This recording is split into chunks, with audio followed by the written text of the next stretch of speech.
Sembrando Futuro, tu espacio para hablar sobre la lucha, defensa y promoción de los derechos humanos. Porque los derechos humanos deben formar parte del debate nacional.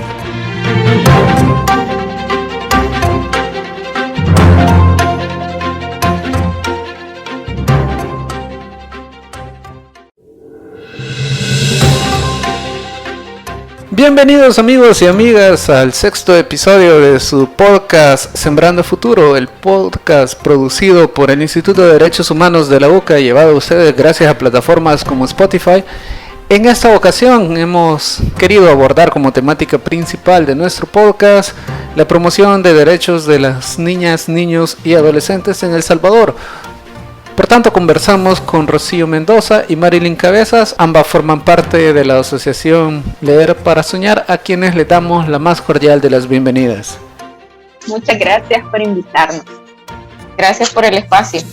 Muchas gracias a ustedes por acompañarnos y para iniciar con la entrevista quisiera preguntarles, quizás voy a arrancar con Rocío, me gustaría preguntarte ¿cómo consideras que se encuentra la situación de los derechos humanos de las niñas, niños y adolescentes en la actualidad de nuestro país?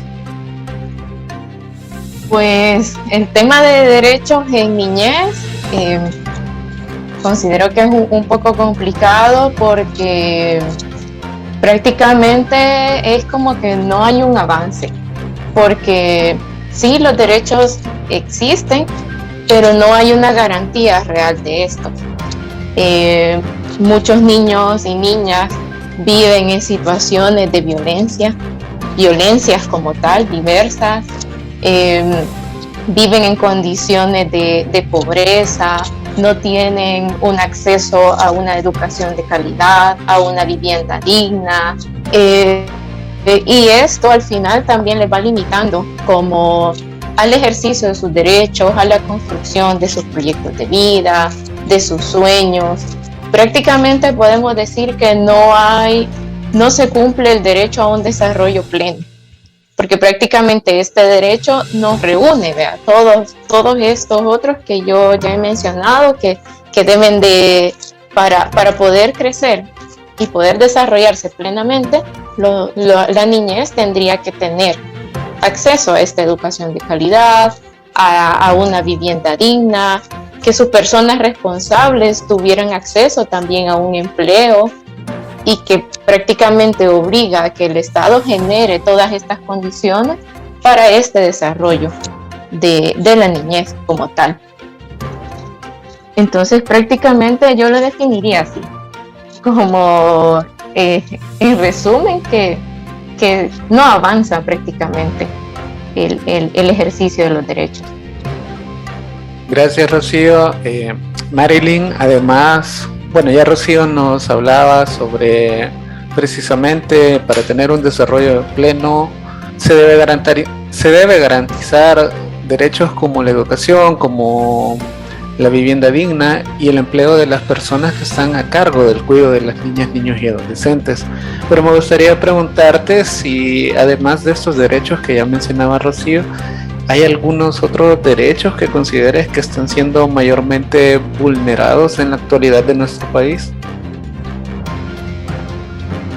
Pues creo que principalmente un derecho que históricamente se les ha vulnerado es el derecho a la participación y a ser escuchados, ya que socialmente hay un adultocentrismo que interpone las demandas frente a las necesidades que puedan tener, y esto se manifiesta con el uso de la violencia, lo que daña tanto la integridad física y que también genera inseguridades en ellos mismos. Y cuando, por ejemplo, se encuentran en situaciones de violencia ante un abuso o un acoso, no se les cree si lo dicen, y en la mayoría de los casos que no lo dicen es porque piensan que nadie les va a creer.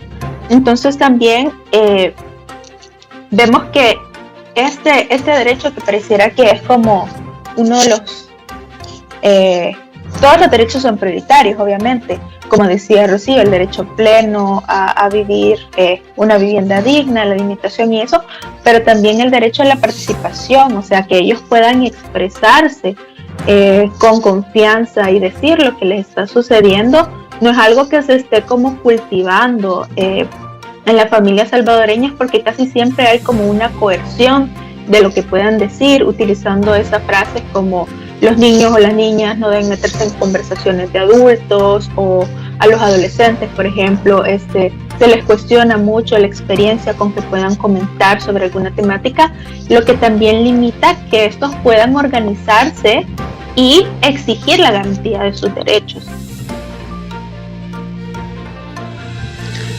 Gracias, Marilyn. Rocío, durante la pandemia por COVID-19, ciertamente hay muchos derechos que han sido vulnerados. Sin embargo, creo que hay ciertos derechos que han sido mayormente vulnerados hacia la niñez y la adolescencia, como por ejemplo, han habido muchos casos de abusos de padres o de personas cuidadoras, lastimosamente abusos en tema sexual hacia niños y niñas durante esta pandemia. Teniendo un preámbulo como este, ¿cuál considerarías que han sido los derechos más vulnerados hacia la niñez y la adolescencia durante este particular periodo de pandemia? Pues como ya mencionabas, han habido varios derechos que han sido vulnerados, y pues entre ellos uno es el acceso a la educación gratuita y de calidad, y pues aquí se evidencia bastante las brechas de desigualdad que ya han venido existiendo, y también pues las brechas digitales que siguen impidiendo que muchos niños, niñas, adolescentes hayan desertado de la escuela, porque no han habido metodologías adecuadas para que se brinde una educación de calidad, porque de un momento a otro prácticamente la educación se digitalizó, pero hay muchos niños, niñas, adolescentes que no tienen acceso a un celular, a una computadora, o que no tienen acceso a internet residencial, o no tienen los recursos también para poner una recarga. Entonces al final lo único que se consiguió es que estos niños no continuaran con la escuela y desertaran, y pues estos resultados se van a empezar a ver a mediano y largo plazo en los vacíos que van a haber en las profesiones o en la calidad también ya de la educación, que de por sí ya no era muy buena. Y también otro de los derechos que se evidenció que se vulnera es el derecho prácticamente a una vida digna, ya que el país pues no genera las condiciones para ello. Se ha agravado la pobreza, el desempleo, la violencia prácticamente va en incremento, ha habido un alza de desapariciones, en donde podemos observar que quienes han sido víctimas en su mayoría son esta población, la niñez y la adolescencia, y que al final todo esto, todas estas condiciones que no se generan, te dan como única opción migrar para buscar estas mejores condiciones en otros lugares.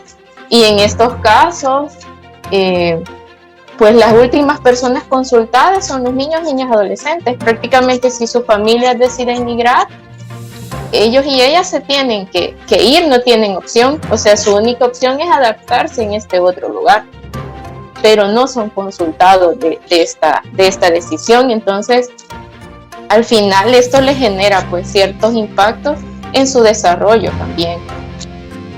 Y pues uno de los más vulnerados también fue el derecho a la protección y seguridad, porque creo que en este momento de pandemia se evidenció que la niñez no está segura en su hogar, y que su hogar es uno de los principales garantes de los derechos de la niñez, o debería de ser uno de los espacios más seguros para la niñez, para su desarrollo. Pero en este tiempo de COVID se evidenció, porque todos y todas estábamos en casa, pero la violencia hacia la niñez seguía incrementando. Los casos de abuso, los casos de embarazos en niñas aumentaron. Entonces nos preguntamos, ¿pero a dónde han ocurrido si han estado en su casa? Entonces se evidencia que lastimosamente el techo familiar generalmente no es seguro para ellos y ellas. Gracias, Rocío. Precisamente con lo último que comentabas, me gustaría preguntarte, Marilyn, ¿cuál es tu percepción acerca de la problemática que también ya mencionaba Rocío, del aumento de los embarazos tempranos en niñas y adolescentes, debido a que precisamente muchas de ellas estaban encerradas junto con sus agresores durante todo este tiempo de pandemia? Pues realmente es muy impactante, porque las niñas no están seguras dentro de su hogar, y también eso evidencia que los agresores son personas cercanas, son personas que en teoría deben ser de confianza y que en teoría deben protegerlas. Entonces hay que analizar un poco más a profundidad cuáles son estas dinámicas familiares, y también en la importancia de enseñar a las niñas sobre la autonomía de sus cuerpos a través de la educación integral en sexualidad.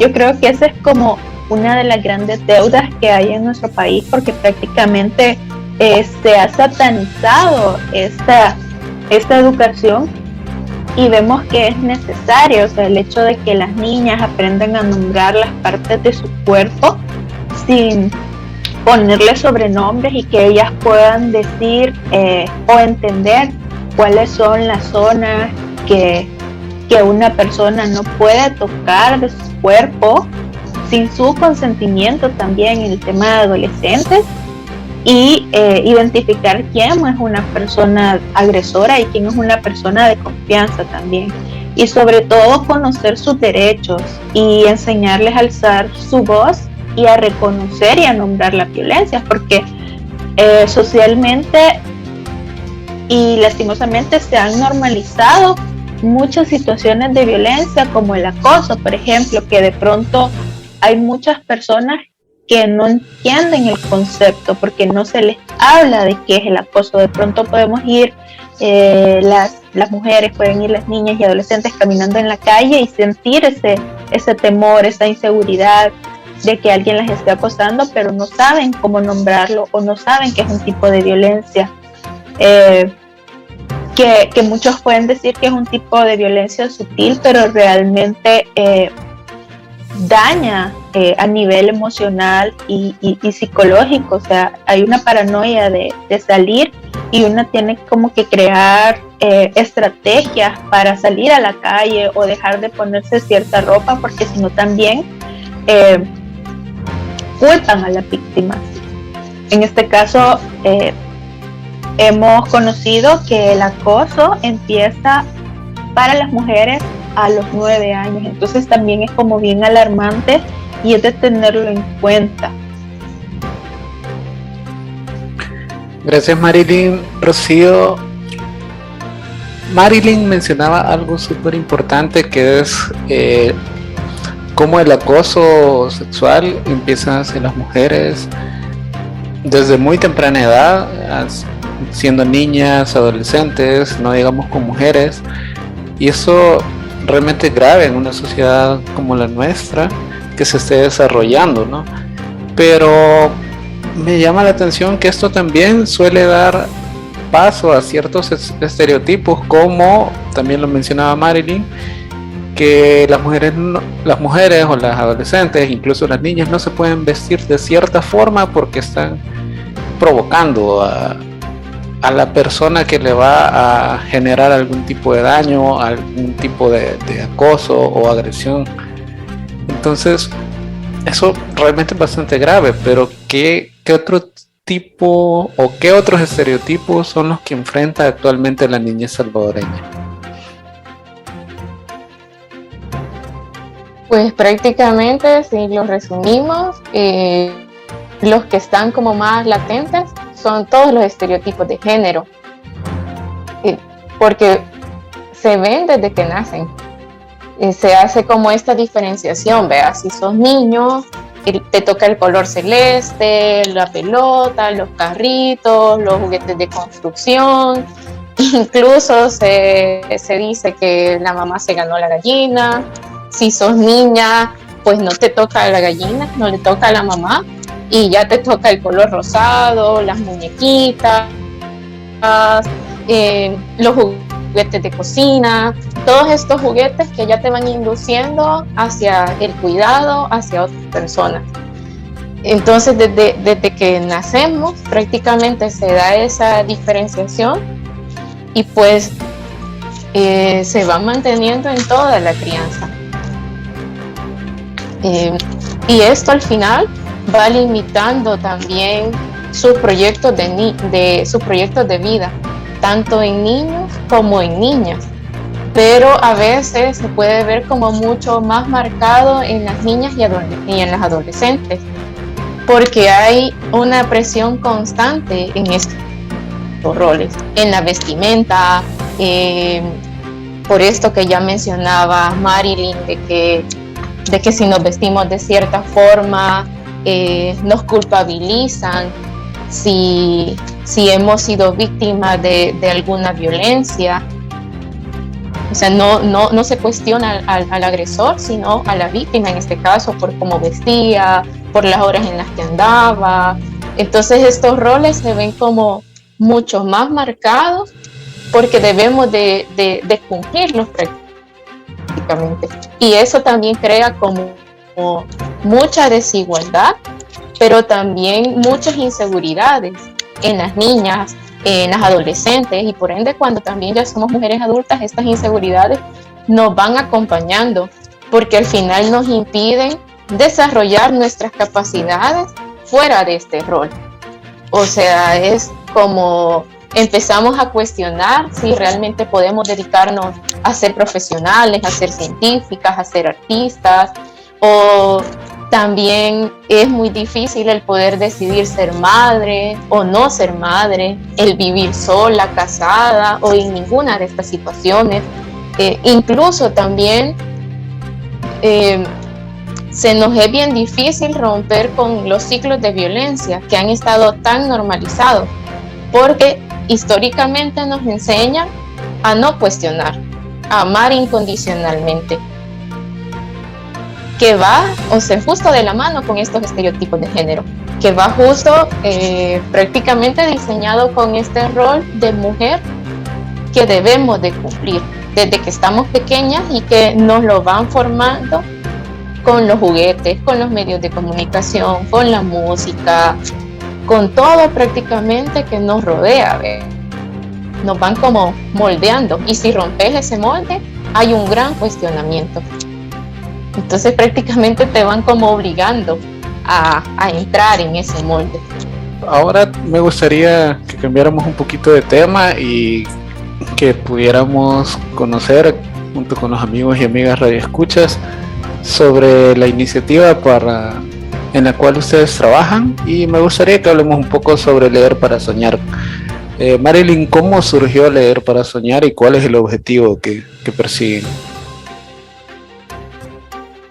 Bueno, Leer para Soñar surge de la necesidad de crear espacios seguros de aprendizaje en donde se puedan desarrollar habilidades sociocognitivas en torno a la reflexión de los derechos, de la igualdad, de la cultura de paz, y en el camino nos vamos dando cuenta de la importancia de la prevención de la violencia de género, porque prácticamente nosotras surgimos como una idea de emprendimiento social y poco a poco nos hemos ido transformando hasta querer consolidarnos como una asociación sin fines de lucro, y nos hemos enfocado en el trabajo y el empoderamiento de niñas y adolescentes, porque también en ese mismo transitar, cuando iniciamos a trabajar con el tema de proyectos sociales,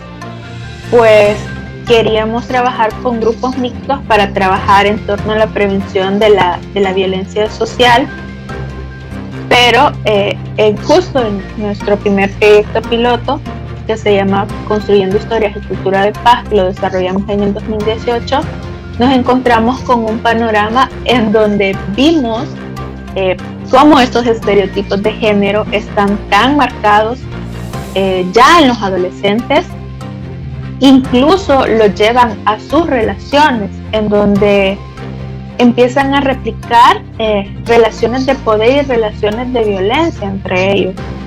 Y las que se veían más afectadas en esa situación eran las adolescentes.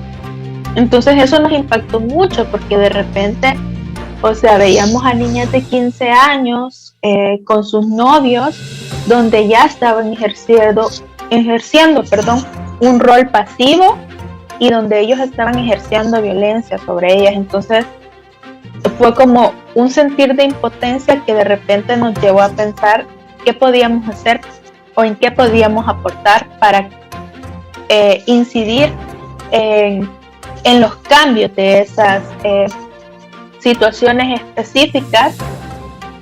Y partimos de pensar también un poco de qué nos hubiera gustado que nos enseñaran a nosotras en la niñez, en la adolescencia. Entonces ahí fue donde da un giro Leer para Soñar, y empieza a enfocar como todas sus energías en el trabajo de formar a niñas y adolescentes en sus derechos, en la igualdad de género, pero también brindarles herramientas a través del arte, a través de la expresión, herramientas para prevenir la violencia, a través de romper, por ejemplo, con algunos imaginarios colectivos en donde nos dicen a las mujeres que debemos soportar algunas situaciones de violencia, y empezar a deconstruir eso y cuestionar y decir, no, pero el hecho de que sea mujer no significa que tenga que tolerar esto.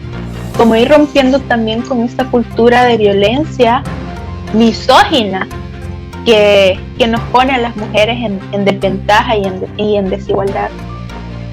Ya Marilyn nos hablaba un poco sobre un par de proyectos que han realizado, y la pregunta sería, ¿qué otros proyectos están desarrollando actualmente como Leer para Soñar? Sí, pues como Marilyn que comentaba antes, al ver como estas situaciones de desigualdad y al ver también las necesidades y las problemáticas latentes, pues nosotras decidimos cómo enfocar nuestros esfuerzos en el empoderamiento en derechos, pero especialmente con el trabajo en niñas y adolescentes mujeres. Entonces, actualmente estamos trabajando como en 2 vías. Uno, en donde estamos trabajando directamente en procesos formativos, socioeducativos y artísticos con niñas, pero también estamos trabajando por otra vía, más como a la organización interna de Leer para Soñar. Entonces, en esta primer vía de trabajar más directamente con niñas, tenemos un proyecto que se llama Niñas Poderosas Construyendo Sueños, que lo iniciamos el año pasado con niñas y adolescentes deportistas del municipio de Nejapa. Con ellas trabajamos temas de empoderamiento en derechos, un poco el cuestionamiento de estereotipos de género, y ya para finalizar hicimos como una pequeña escuela de verano, en donde fue una escuela de verano de 5 días, justo una semana completa, en donde ellas pudieron conocer a 5 mujeres que se desarrollaban en diferentes áreas, deporte, arte, y cada mujer pudo dar un taller referente a su especialidad, a su profesión en la que se dedican, y así las chicas pudieron explorar estas diferentes áreas. Entonces este año decidimos continuar con este grupo y también como aperturar el espacio a otras niñas, siempre del municipio de Nejapa, pero ya esta vez vamos a tocar temas más de derechos sexuales y reproductivos, porque creemos que es importante hablar de estos temas con las chicas, desde el reconocimiento del cuerpo, desde el consentimiento, de poder decir no, que es algo que no nos enseñan. Y siempre vamos a ir, estos talleres siempre los vamos a llevar desde un proceso formativo, más desde el juego, más desde aprender, desde sus conocimientos, pero también siempre llevándolo con herramientas artísticas, porque hemos visto que estas herramientas nos permiten expresarnos de diferentes formas. Y también estamos en una red que se llama Joining Forces, que está conformada por diferentes instituciones que trabajan por la defensa de los derechos de la niñez. Está Plan Internacional, Visión Mundial, está TDH Suiza, y es por medio de TDH Suiza que nosotras entramos como en esta red, y se está teniendo un proceso formativo con niñas del municipio de Quesaltepeque en Ciudadanía, Voz y Acción, que es prácticamente un espacio en donde las niñas van a poder crear propuestas de solución ante problemáticas que viven como niñas. O sea, ellas van a poder identificar un problema y poder crear propuestas de solución, que es bien bonito también porque parte desde ellas. Muchas veces como personas adultas venimos y decimos, las niñas sufren esta problemática, entonces la solución es esta, pero seguramente si les preguntáramos a ellas, quizás la problemática y la solución fuera totalmente diferente. Entonces estamos muy expectantes con esta última, porque es algo nuevo también para nosotras. Entonces estamos ahí, y ya más con el proceso de más organización interna. Estamos en un proceso de legalización. Nosotras como Leer para Soñar actualmente somos una colectiva que no está legalizada, pero ya estamos como en este proceso de legalizarnos para poder tener accesos a proyectos más grandes que nos permitan tener también impactos más grandes, también con poblaciones obviamente más grandes. Entonces estamos como en ese proceso, y también tenemos un asocio con Plan Internacional. Ya este es nuestro segundo año, que también nos permite poder desarrollar proyectos con niñas, pero también nos permite poder fortalecernos internamente como organización, poder crear nuestros protocolos, poder crear nuestros planes estratégicos e irnos ordenando y saber hacia dónde, como Leer para Soñar, queremos ir, cuáles son nuestros objetivos y cuáles son esas metas por alcanzar. Entonces estamos como en estos dos grandes ejes.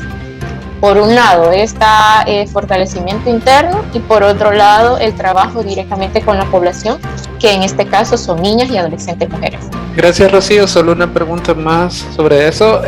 Entendería que de momento están trabajando solo en los municipios de Quesaltepeque y Nejapa, precisamente porque son una organización que está en proceso de construcción, más bien en proceso de legalización. ¿Pero han podido tener trabajo en algún otro municipio además de estos dos? Sí, justo la pandemia nos dio posibilidades también. Nosotras antes de la pandemia teníamos un proyecto que se llama El Poder en la Voz de las Niñas. Lo ejecutamos con 3 centros escolares del municipio de Quesaltepeque. Y justo vino la pandemia, pues, y prácticamente todo se paralizó.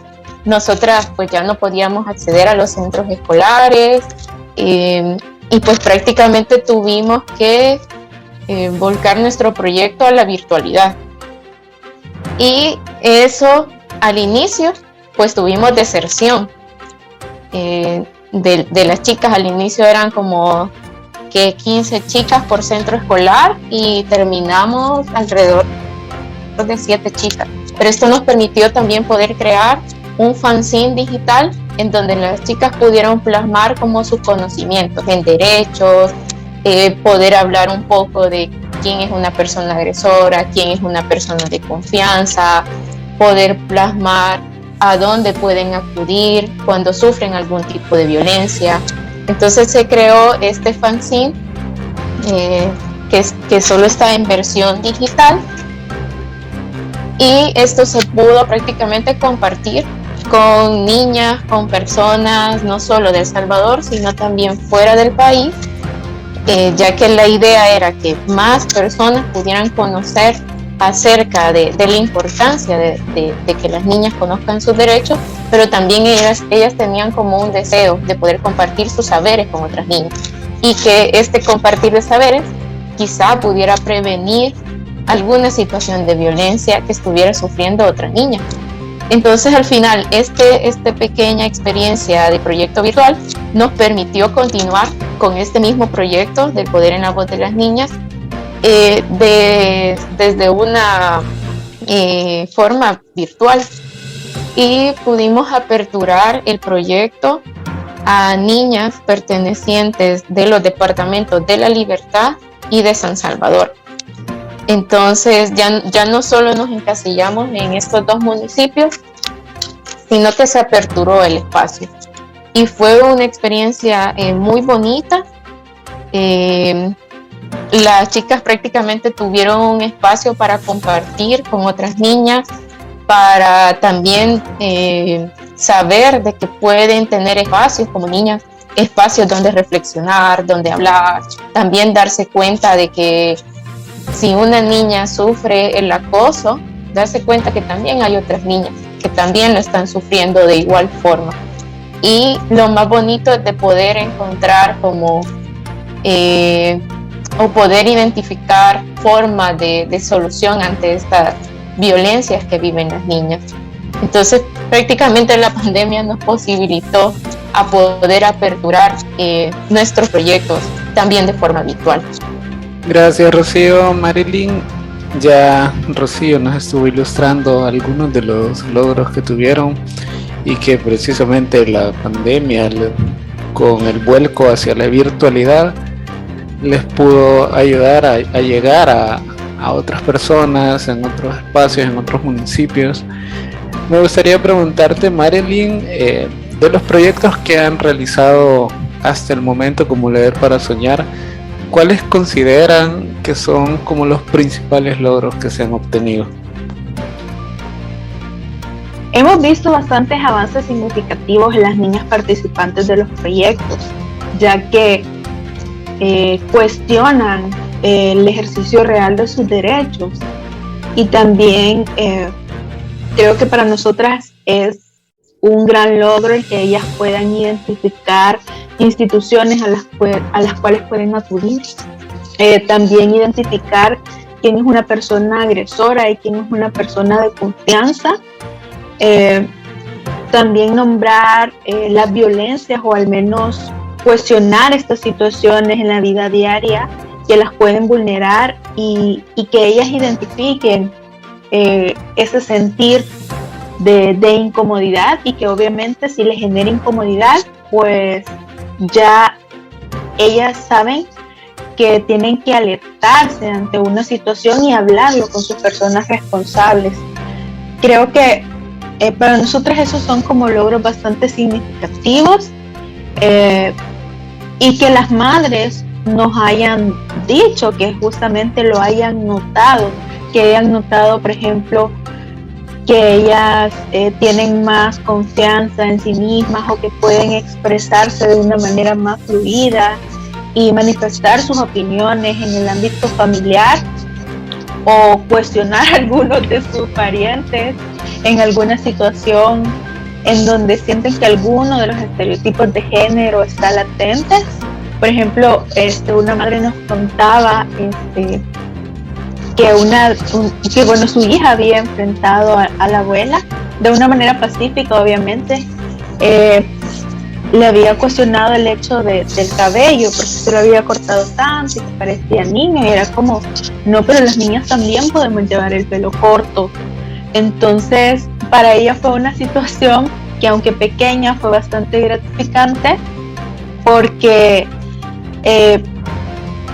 fue un momento en el que ella pudo alzar su voz y decir lo que pensaba, poner límites también al respecto y no permitir que la hicieran sentir mal, así como otras niñas también nos han manifestado el hecho de reconocer que pueden ser lo que desean ser, y es bien lindo escucharlas, que ellas lo digan con mucha firmeza y seguridad, porque anteriormente también los proyectos han dado como ese espacio de confianza para que ellas puedan expresar cualquier cosa,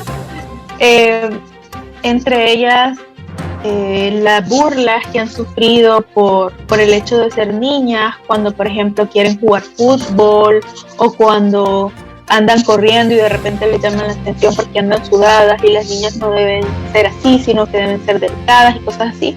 Entonces situaciones que ahora ya no les atormentan como antes, sino al contrario se sienten orgullosas de hacer lo que les gusta y disfrutarlo. Entonces eso es bastante valioso para nosotras y se ve evidenciado también en los productos que han surgido, no solo el fanzine, sino también el cuento de la historia de Marina y sus amigas, que ha sido uno de nuestros grandes logros también, en donde prácticamente nosotras lo único que hicimos fue facilitar los recursos, pero fue un proyecto totalmente pensado por niñas, organizado por niñas. De pronto estábamos diciéndoles, bueno, se acerca un 11 de octubre en el cual vamos a celebrar el Día Internacional de la Niña, ¿qué quieren hacer? Entonces empezaron a hacer una lluvia de ideas, empezaron a organizarse por comisiones, dijeron vamos a hacer un cuento, queremos que sea así, yo quiero prestar mi voz, yo quiero participar en el guión, yo quiero participar en los dibujos, y así lograron consolidar una historia en donde justamente se evidencia desde su mirada cómo viven el acoso en el ámbito escolar y cómo también la confianza en las amigas, para mí desde ahí ellas evidenciaron la sororidad, puede salvarte, y más cuando rompes el silencio. Entonces, en resumen, y para no extenderme, pues esos han sido de los mayores logros, y que ahora ellas puedan estar en un espacio donde ya las involucra participar en la exigencia de sus derechos, que es el proceso en el que están actualmente, que es de ciudadanía activa. Gracias, Marilyn. Rosy, anteriormente en una de tus respuestas mencionabas que desde Leer para Soñar han recurrido a la utilización de herramientas artísticas en los procesos formativos. Pues me gustaría preguntarte por qué se tomó esa decisión y cuáles han sido los resultados que han obtenido. Sí, fíjate que al inicio fue como idea. Justo en nuestro primer proyecto, que ya tuvimos más como un proceso, decidimos como involucrar estas dos herramientas. Por un lado, lo formativo, socioeducativo, el juego, pero por otro lado también las herramientas artísticas, porque en ese momento era un grupo mixto. Estábamos trabajando con chicos y chicas adolescentes, y de repente, como en estas edades de adolescencia es un poco difícil expresarse con preguntas generadoras, o de repente existe mucha inseguridad, mucha pena. Entonces nosotras dijimos de qué forma ellos y ellas podrían expresarse o podrían involucrarse más en el proyecto. Entonces se nos ocurrió pues poder trabajar algunas metodologías artísticas. No somos nosotras quienes las desarrollamos. Estas en específico son facilitadores externos. Y en esta primera ocasión, pues decidimos experimentar con música, con dibujo y pintura y con el muralismo. Pero este proyecto era corto, solo era por 3 meses. Entonces solo se pudo dar un taller de cada rama artística. Y ahí vimos que había mucho interés, se expresaban de diferentes formas, exploraban más también y pues prácticamente daban a conocer o nos brindaban más información de lo que podían decirnos en los procesos formativos. Entonces ahí nosotras nos dimos cuenta que las herramientas artísticas, o confirmamos más bien que las herramientas artísticas eran como un medio de expresión prácticamente, porque nosotras, nuestro fin no es desarrollar artistas en nuestro proceso, sino más como que puedan aprender a conocer que hay diferentes formas de expresarlo. Y pues con esta primera experiencia nosotras pensamos en seguir incorporando estas herramientas, pero ya no solo una jornada, sino más jornadas para que las chicas pudieran experimentar las herramientas, pero que también las herramientas se complementaran con los procesos formativos. Por ejemplo, si nosotras nuestros procesos formativos los vamos trabajando por módulo.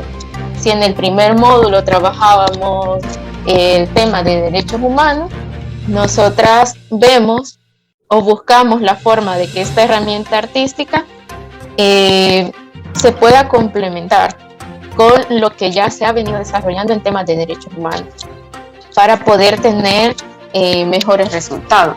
Entonces hemos venido ya trabajando, como te decía, más de lleno las herramientas. Hemos involucrado el dibujo y la pintura, el collage, el teatro, hemos mantenido el tema del muralismo, y también algo bonito que ahora, como nuestro trabajo se concentra en el trabajo con niñas, también las facilitadoras que brindan estos procesos artísticos son mujeres. Y nosotras lo hemos querido hacer de esta forma para que las chicas puedan conocer que también hay mujeres que se van desarrollando en diferentes áreas. Porque en la escuela pues no nos enseñan de repente que hay mujeres artistas, por ejemplo, que hay mujeres deportistas.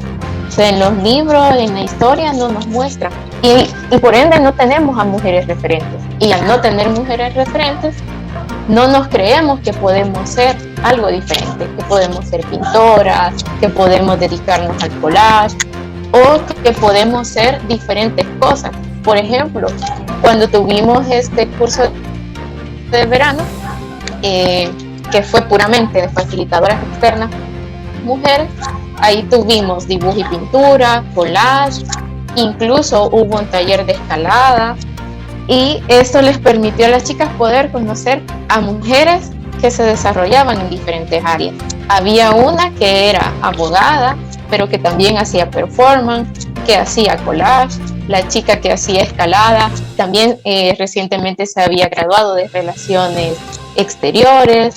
Entonces es como poderse dar cuenta de que también podemos ser diferentes cosas, de que también hay diferentes formas de expresarnos. Entonces por eso fue que decidimos como involucrar estas herramientas artísticas. Me gustaría preguntarte, Marilyn, ¿cómo podemos comunicarnos, contactarnos con ustedes? ¿Cómo podemos ver el trabajo que han realizado? No solo nosotros, sino todas las personas que se han interesado en ello. Pueden encontrarnos en Facebook como Leer para Soñar. Ahí pueden ver fotografías de nuestros proyectos, algunos de nuestros mayores productos como el fanzine y el cuento de Marina y sus amigas. Entonces, pues les dejamos la invitación a que nos sigan, a que le den like. Y ahí está nuestro correo electrónico, y si nos quieren contactar también nos pueden mandar un mensaje a Messenger, y pues ahí estamos. Y de esa manera concluimos con la sección de la entrevista. No me queda más que agradecerles a Rocío y a Marilyn por habernos acompañado. Muchas gracias. Feliz Sí, noche. gracias a ustedes por el espacio. Ahora damos paso a la siguiente sección en la cual conocemos la situación de los derechos humanos alrededor del mundo gracias al Servicio de Noticias de Naciones Unidas. Adelante. Esto es la ONU en minutos. Les saluda Antonio Lafuente. La situación actual en Ucrania es extremadamente peligrosa, ha asegurado al Consejo de Seguridad la secretaria general de la ONU para Asuntos Políticos y Construcción de la Paz. Los problemas que subyacen a la crisis actual son complejos y de larga duración. Vinculan el conflicto de 8 años en el este de Ucrania con las cuestiones más amplias relacionadas con la arquitectura de la seguridad europea, dijo Rosemary DiCarlo. La alta funcionaria indicó que la única vía que existe para solucionar estos asuntos es la diplomacia y llamó la atención al Consejo de Seguridad para que cumpla con su deber de mantener la paz y la seguridad internacionales. El mundo espera que los mecanismos de seguridad colectiva en Europa, pero también este Consejo, ayuden a garantizar que las únicas escaramuzas sean diplomáticas, dijo DiCarlo. Sin embargo, destacó que lamentablemente los avances en la aplicación de las distintas disposiciones de los acuerdos de Minsk, que deben aportar una solución negociada y pacífica del conflicto en el este de Ucrania, han sido escasos, por no decir nulos. DiCarlo también mencionó con preocupación las noticias sobre nuevas violaciones de alto el fuego en el este de Ucrania durante las últimas horas. Si se verifican, no se debe permitir que se intensifiquen, dijo, e hizo un llamamiento a todas las partes para que ejerzan la máxima moderación en este momento. Y de un conflicto regional pasamos a un problema en todo el planeta. La contaminación acústica en las ciudades es un peligro creciente para la salud pública, destaca un informe del Programa de las Naciones Unidas para el Medio Ambiente.